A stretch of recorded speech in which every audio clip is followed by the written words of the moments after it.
मौजूदगी खटकती है। इसलिए ये जंग आर पार के मोड़ तक जाएगी। इजराइल इसके लिए तैयार बैठा था। मौका ईरान ने दे दिया है।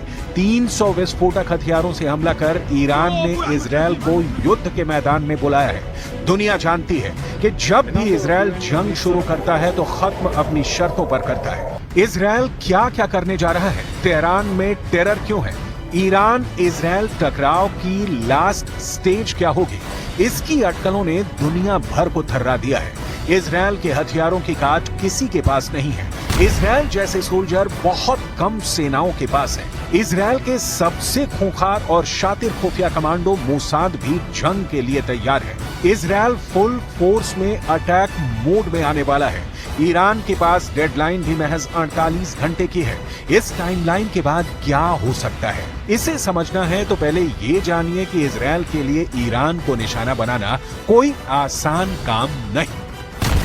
पूरा मैप हम आपको दिखा रहे हैं। ये इजराइल और ये इराक, दूरी बहुत ज्यादा, तकरीबन 1800 किलोमीटर से ज्यादा, लेकिन अटैक किया है इजराइल पर एक साथ 300 ड्रोन से अटैक किया गया। हालांकि इस बीच इजराइल का दावा है कि हमने 99% ड्रोन्स को मार गिराए हैं। क्रूज मिसाइलों और सुपरसोनिक मिसाइलें दागी गई, 200 से ज्यादा रॉकेट और ड्रोन चलाए गए, 110 जमीन से जमीन पर वार करने वाली मिसाइलें छोड़ी गई, जबकि 36 क्रूज मिसाइलों से वार किया गया। ये इस वक्त जो मैप आपके सामने है, ये हम आपको मैप इस वक्त भी दिखा रहे हैं कि इराक ने कैसे इजराइल पर हमला किया है।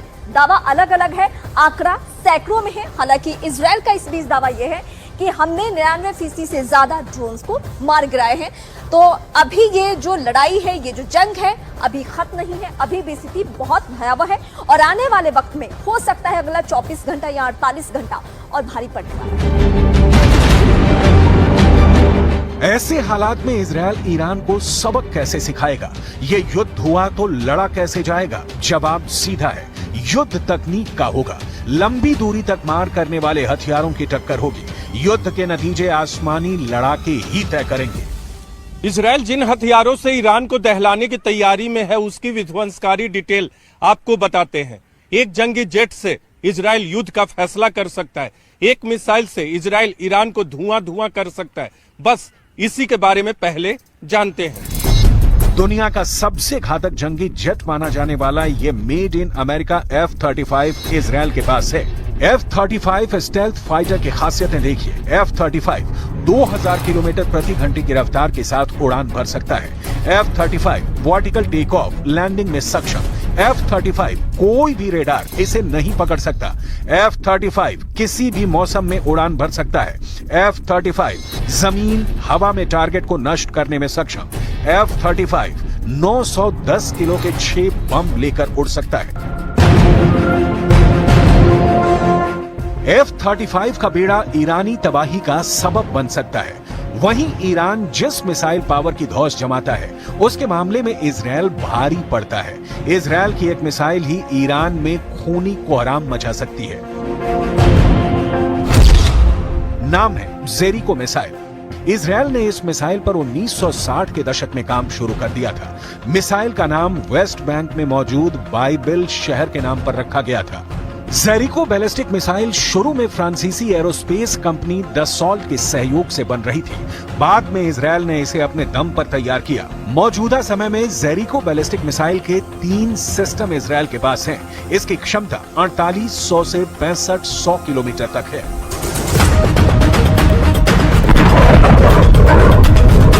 पूरा ईरान इजराइल की एक मिसाइल की जद में है, यानी ट्रिगर तेल अवीव में दबेगा और बारूदी जलजला ईरान में उठेगा। अपनी धरती से ईरान को दहलाने तक ही इजराइल नहीं रुकेगा। ईरान में घुसकर भी इजराइल सैन्य ऑपरेशन को अंजाम देगा।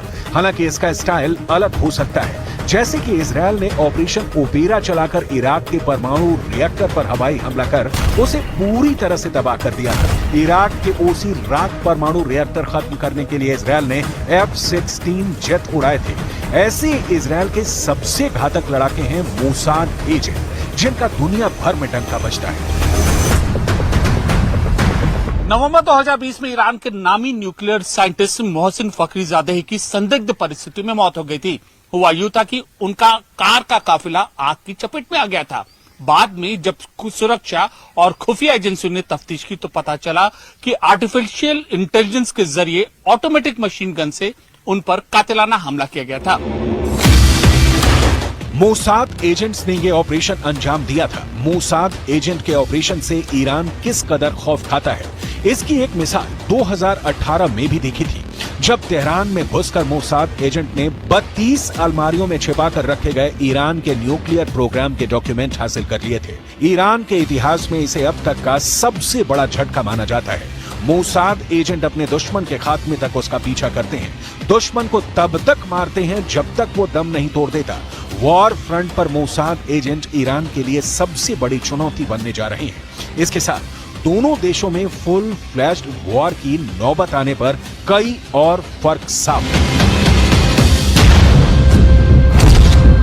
जैसे ईरान के पास भले ही पूरे मिडिल ईस्ट में सबसे बड़ी सेना है और एयर बैटल के तमाम हथियार डेवलप कर लिए गए हैं, लेकिन इजरायल के मुकाबले उसके सैनिक ट्रेंड नहीं है। ईरानी सेना की जो सबसे बड़ी कमजोरी है वो उनकी एयरफोर्स है। ईरान की एयरफोर्स इजरायल के मुकाबले कहीं नहीं ठहरती। ईरान के ज्यादातर एयरक्राफ्ट 1941 से 1979 के बीच के हैं। कई विमान तो अब ढंग से चलते भी नहीं क्योंकि उनके स्पेयर पार्ट्स ही नहीं मिलते।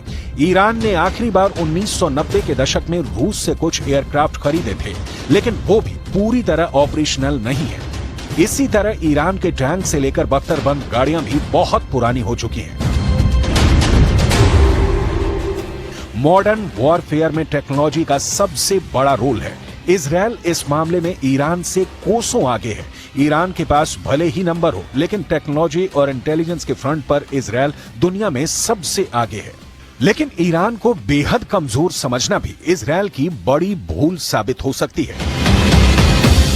न्यूयॉर्क टाइम्स की रिपोर्ट के मुताबिक पिछले एक दशक से ईरान खास तरह के हथियारों को डेवलप करने पर काम करता रहा है, लेकिन ईरान का मुख्य जोर 3 तरह के हथियारों को डेवलप करने पर ज्यादा रहा है। इनमें बैलिस्टिक मिसाइल। पश्चिमी देश खासकर अमेरिका और इजरायल इन्हें कभी खत्म नहीं कर पाए।